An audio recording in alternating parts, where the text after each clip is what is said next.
Problem 12 on our review. If you're dealt 2 cards successively without replacement from a standard deck of 52 playing cards, find the probability the first card is a 2 and the second card is a 10. So this is successive events. That means multiplication rule.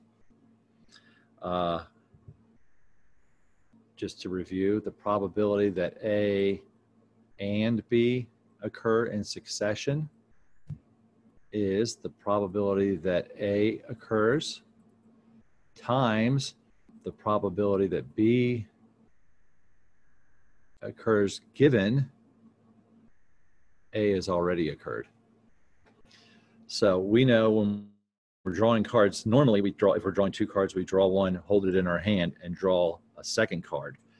Those are dependent events because when we draw that second card, we have 1 fewer cards in the deck. So the fact that the first event happened changes the probability of the second event because the deck has been reduced by 1. Now, the way that statistics books usually deal with this, if they want you to do independent events, they'll say with replacement, meaning you would draw a card, note what that card is, shuffle it back in the deck, and draw a second card. That way you would have 52 cards both times. All depends on what the problem asks for, so just be careful. This one says without replacement, which is the way we play most times. So these are dependent events, and you'll see what I'm talking about. We want to know the first card is a 2 and the second card is a 10. So the probability of drawing a 2 and then a 10.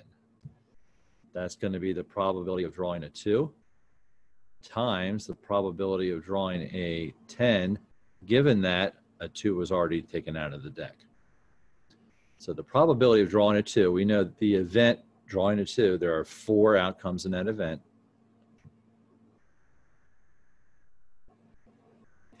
Let me draw my little lines in here. Not as straight as I would like, but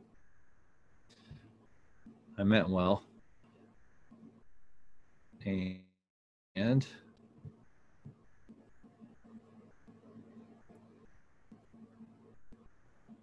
there are 4 2s in the deck. There are 52 cards in the deck. So the probability of the 2, which is this first one here, is 4 over 52. Now the probability of drawing a 2, given that, the probability of drawing a 10, given that a 2 is already drawn, a little bit different.